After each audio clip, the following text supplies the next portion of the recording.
Hello everybody, I hope you're having a wonderful day, and today I got two knives to review for you guys. Now these aren't different, they're the same knife, it's just a different variation.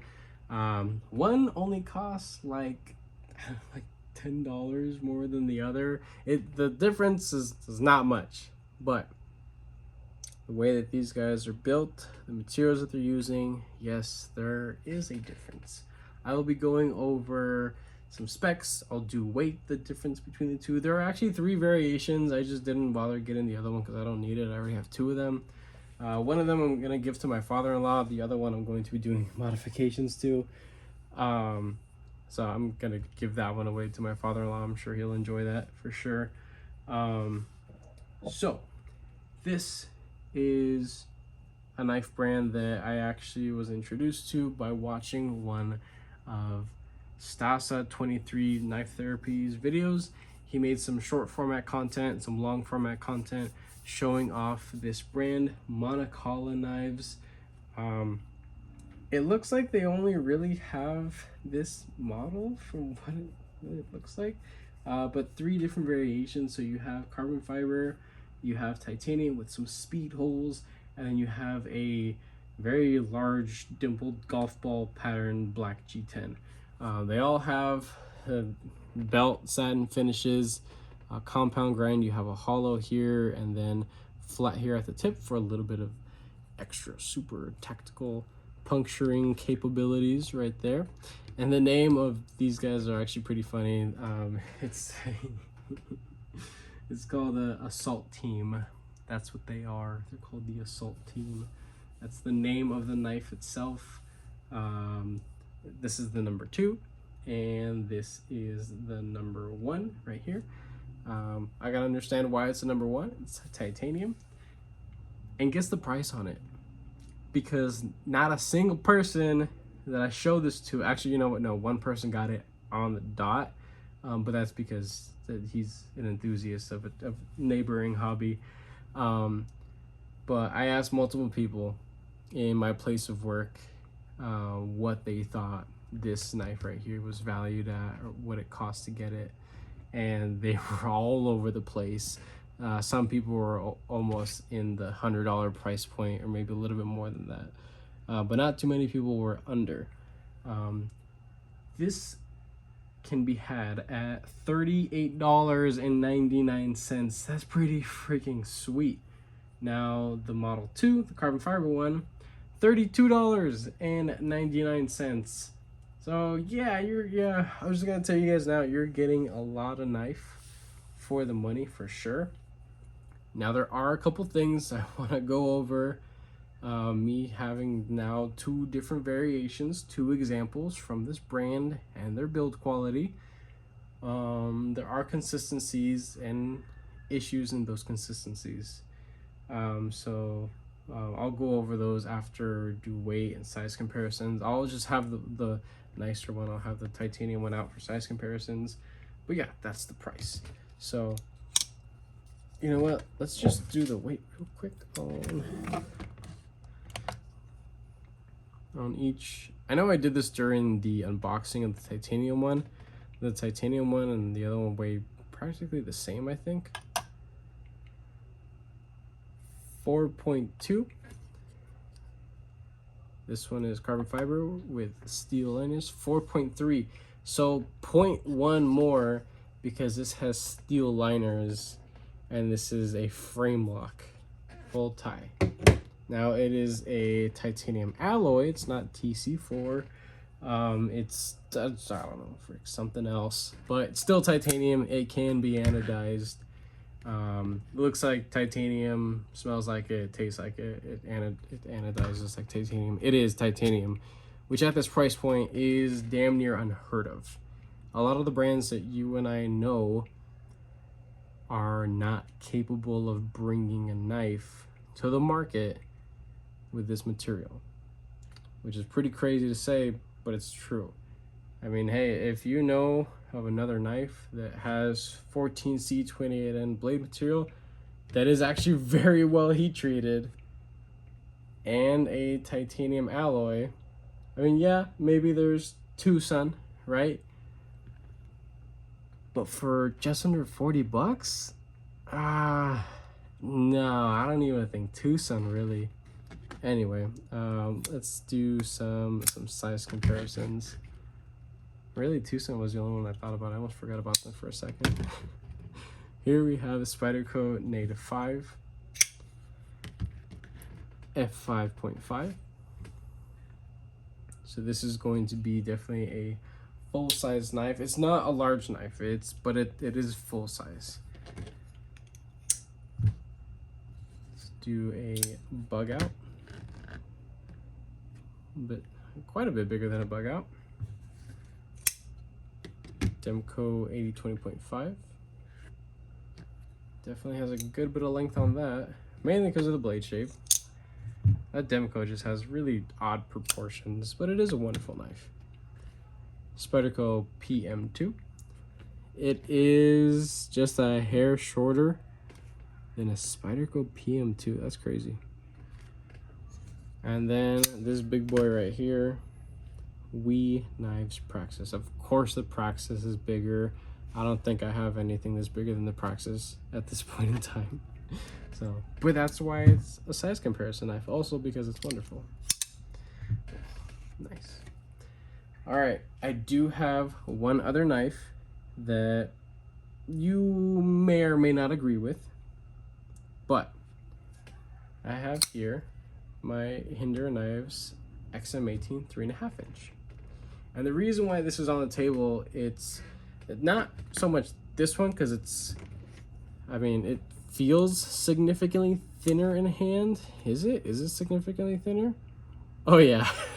So the thickness of the titanium entirely is one scale, and the liners.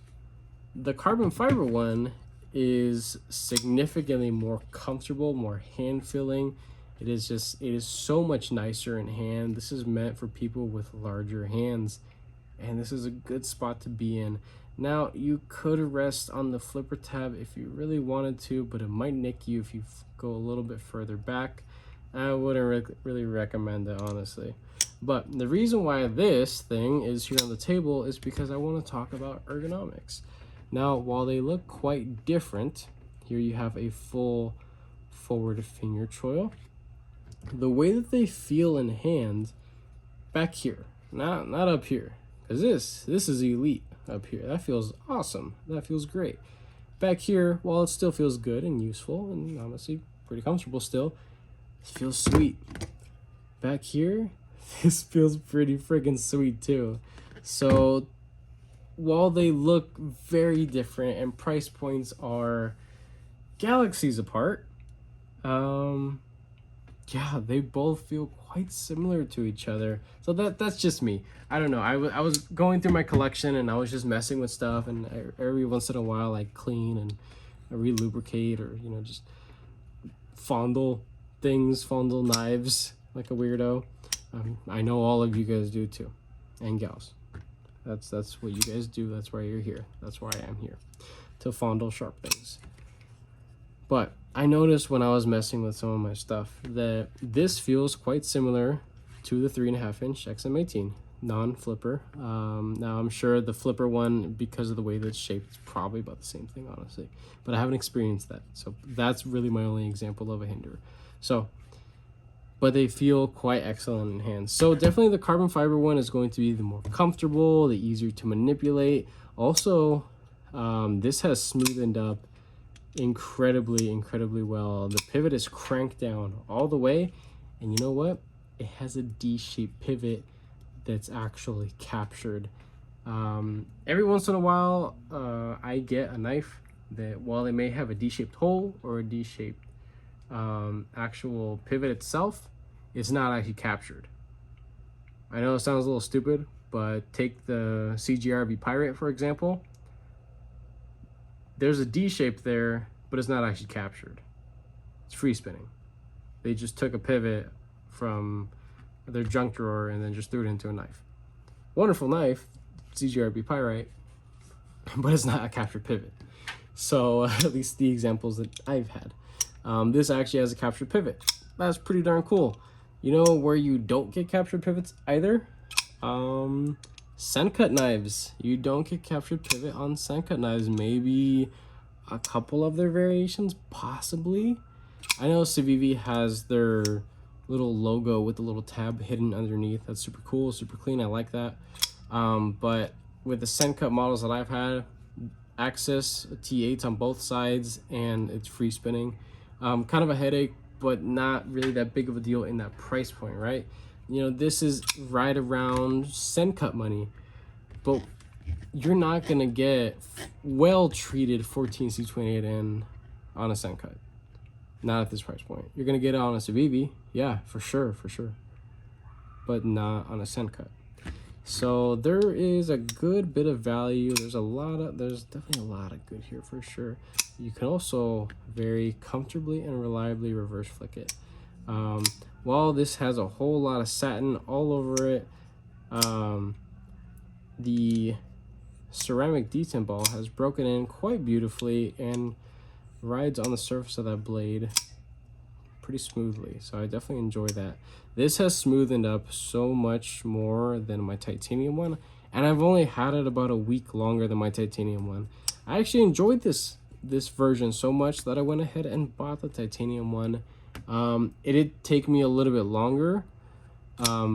Actually, no, that is a complete lie. It took me a while to get the titanium one because I had to wait around for it. I do remember now. I had to wait a while for that one.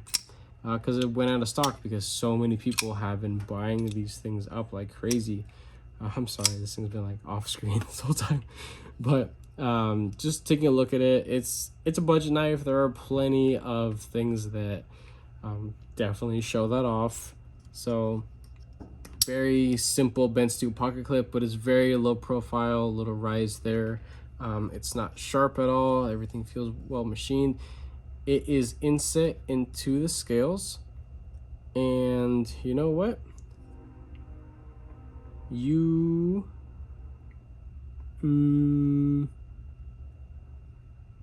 I'm looking really quick, and I'm pretty sure that is a threaded hole right in there behind that little barrel spacer. I haven't done it, and I've taken it apart. I'm not gonna do it right now, but you might actually be able to flip that around. I'm not 100% sure, but that almost looks right down in there like a threaded hole.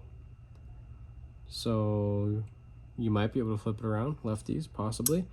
But the clip, talking about it as it is, in and out of the pocket, wonderfully. Not a hot spot. If you do choke up on it, you know, at your own risk, of course, not too bad. Back here is definitely a better place to be, for sure. The disengagement on this thing, it is relatively light. I do have the tiniest bit of stick, and I just haven't really been able to get rid of it. Also, another little issue that I found that hasn't really changed much, and I tried to increase the tension on the liner lock itself to kind of mitigate this, but I have the tiniest bit of up and down, and it's noticeable. But I have spine whacked this a good bit just for the hell of it, just to test it out to see if the lock would fail. It didn't. It's pretty darn solid. So I believe that's due to poor tolerance, fit and finish with the internal stop pin. Yeah, there's actually a internal stop pin. There's a space that is milled in the actual blade itself, and it rides on an actual on the actual like stop pin in there. It's like inside. You can't really see anywhere here. There is good to that for sure, because if you wanted to, you could actually do a flipper tab delete, just focus on the studs, and honestly that's where this thing shines. The studs are very comfortable, very reliable, and if that flipper tab was gone, honestly it would look better, it'd feel better in hand, and you'd probably perform better because you'd be able to choke up and really get up on that. So that's pretty cool. Blade stock thickness on this, it's really not that thick, but it can definitely withstand a whole lot more abuse than a lot of other stuff that is really in my collection. So that's pretty cool. I was actually using this knife to scrape the underside of my back door something happened and the wood got warped or something. So I literally took the actual knife and I was going like this and scraping like some of the paint off to try to like make it smooth, and this thing just shrugged off anything. 14C28N, good stuff, good to go. The actual edge from the factory, it's okay. It's not that great. It came with a smile already from the factory. After sharpening, the smile is even bigger. But this is a budget knife, right? You're not really paying for looks, but there is a whole lot of value in this for sure. I know this one's been like really the talk of this whole video, but to show off this guy right here, this is definitely going to be a highly recommendable knife for somebody who wants to get their hands on a good piece of titanium alloy.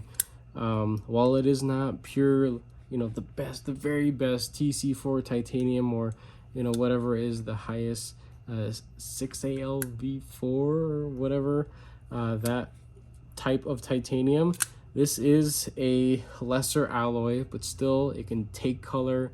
You could work on different finishes, and I did kind of go about that talking in the unboxing of this one, that this is definitely a wonderful knife for somebody who wants to practice on working on an actual knife. You know, maybe you see on Instagram that people have all these type of crazy modifications, and they change the blade finish, and they do anodizing or different type of like heat anodizing, or just any type of like finish, bead blasting, sand blasting, stone washing to actual titanium. I haven't done that myself. This may be the one, I don't know yet. But you can do a lot of stuff. You could even go and start poking holes or changing the actual surface texture of this. You can do a lot with this. This is probably some of the cheapest material you can get your hands on that's an actual well-functioning tool for sure. In comparison to the carbon fiber one, this one is not as smooth. I thought it was in the beginning, but honestly, it's having a good bit of trouble breaking through the satin finish of the blade, which is unfortunate. It probably just needs a little bit more time. Side to side play, nothing there. Up and down, it has less than the carbon fiber one, but it's still there. So there's that. The stud action, wonderful. Flipping action, it's great. It does have jimping, but it could stand to be a little bit more refined, and maybe an extra one right at the very edge. But it's good to go for sure. Same thing with the pocket clip. Everything here is well knocked down. The only thing is when you take it apart, in there, on the actual holes and where the actual frame block is cut out itself, it's left a little sharp right in there. So just be careful with that. The relief cuts are on the outside instead of on the inside. It's fine, not a big deal. Could have been on the inside, but it's not, unfortunately. This one, definitely you cannot flip it to the other side because there's no hole there. But it is inset into the scales, just like on the carbon fiber one, but the screws are actually rounded. They're not flat, unfortunately. T6s all over the place, but they're good hardware. It's pretty good hardware. T8 for the pivot screw, captured as I mentioned before, access on just the one side, so this side is nice and clean.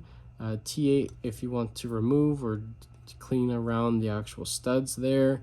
T6 for the hardened steel insert, and yeah, the hardened steel insert has a ceramic detent ball, and it also has a little tab for over travel.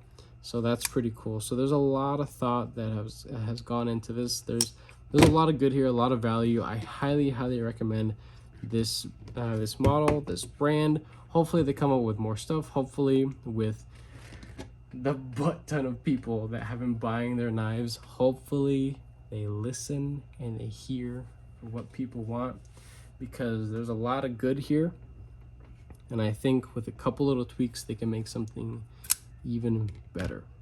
So really the only little The only little downsides is the tiniest bit of up and down play, and the satins. Really, the satins is just a visual personal preference, but also if it wasn't satin, it would break in faster and it would feel smoother, making it feel like a little bit more higher end knife. Now again, this one has smoothened up quite a bit, but the detent is light on this one, and you can actually see that there is some movement. Now, while it doesn't feel like detent lash, it's almost like the actual detent hole is so shallow. It's so weird to explain. It's not detent lash. It's a loose detent. It's a significantly lighter detent. I've tried to tune it, push it in a little bit, and I just get even worse lock stick. So that's unfortunate. So I know that can definitely be fixed in future iterations. If you need to charge more, a little bit more, go for it. I'm pretty sure there'll be plenty of people that would enjoy that for sure. This guy, while it is significantly has significantly smoothened up since getting it, this one kind of suffers from the same thing, even though it is a frame lock, essentially having significantly more tension than the liner lock one. I feel it, and this one actually feels like actual real detent lash. So there's that. This is my experience with the Monikala Knives Assault Team Model 1 and 2. Hope you guys enjoyed this video. If you guys did, go ahead and leave a like down below. If you are subscribed, I most definitely appreciate all your guys' support and patience. Of course, if you are not subscribed, consider subscribing because I have plenty more videos coming your guys' way. And with that being said, have a wonderful rest of your day.